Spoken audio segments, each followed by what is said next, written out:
कल हमने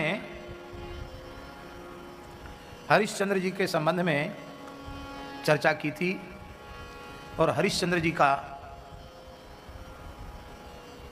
किस प्रकार से वे सत्य में स्थित हुए, सत्यनिष्ठ हुए, इस कथा को श्रीमद् भागवत और अन्य पुराणों का स्मरण करते हुए, उनके सार का स्मरण करते हुए हमने स्मरण किया था। अब एक पद्म पुराण की बात और बता दें। पद्म पुराण और स्कंद पुराण, ठाकुर जी ये दो पुराण ऐसे हैं कि इनमें अनेक महानुभावों के, भक्त राजर्षियों के पूर्व चरित्र हैं। किस कारण से ये इतने महान हुए, इनके पूर्व जन्म में क्या कारण था, इसकी बड़ी सुंदर चर्चा भगवान व्यास ने की है। ऐसे ही सत्यवादी हरिश्चंद्र के संबंध में भी पद्म पुराण में भगवान व्यास ने इनके पूर्व जन्म का चरित्र लिखा है। हरिश्चंद्र जी पूर्व जन्म में एक वैश्य थे। किसी अपराध के कारण राजा ने इनको देश निकाला दे दिया, तुम हमारे राज्य की सीमा से बाहर चले जाओ। अब ये सपत्नीक काशी आ गए। काशी के निकट ही एक सरोवर में खूब कमल खिले हुए थे।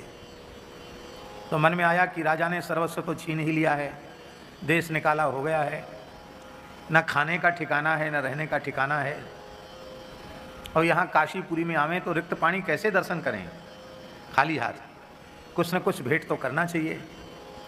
तो सरोवर में प्रवेश करके इस वैश्य ने कमल पुष्पों का संचय कर लिया। और संचय करके जब श्री गंगा जी के किनारे किनारे चला तो सबसे पहले श्री बिंदु माधव भगवान आए। बोलो श्री बिंदु माधव भगवान की। ये काशी के देवता हैं श्री बिंदु माधव।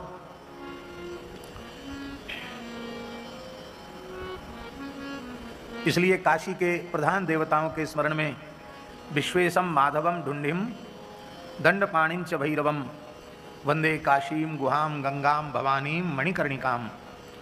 तो यहाँ माधवम, माधव माने बिंदु माधव।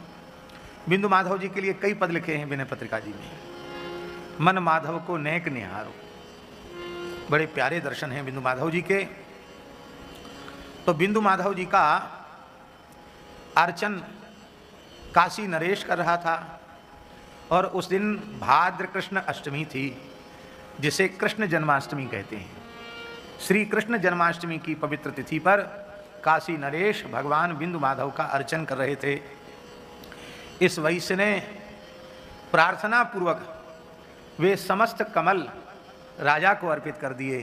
कहे महाराज हम दीनहीन हैं, हमारे ऊपर कृपा करो, हमारी यह पुष्प सेवा अर्चन के रूप में बिंदु माधव भगवान को अर्पित कर। ये विधि है भैया जी। आप पूजन अर्चन कर रहे हैं और कोई श्रद्धालु प्रेमी कुछ अमनिया, पत्र, पुष्प, फल फूल कुछ भी लेके आता है तो उस प्रेमी की श्रद्धा का आदर करना चाहिए। इन्हें कि नहीं हम दूसरे का नहीं लेंगे, नहीं ये तो हमारी प्राइवेट पूजा हो रही है। भैया प्राइवेट में तुम्हें प्राइवेट फल तो मिलेगा ही, पर ठाकुर जी तो सबके हैं कि नहीं।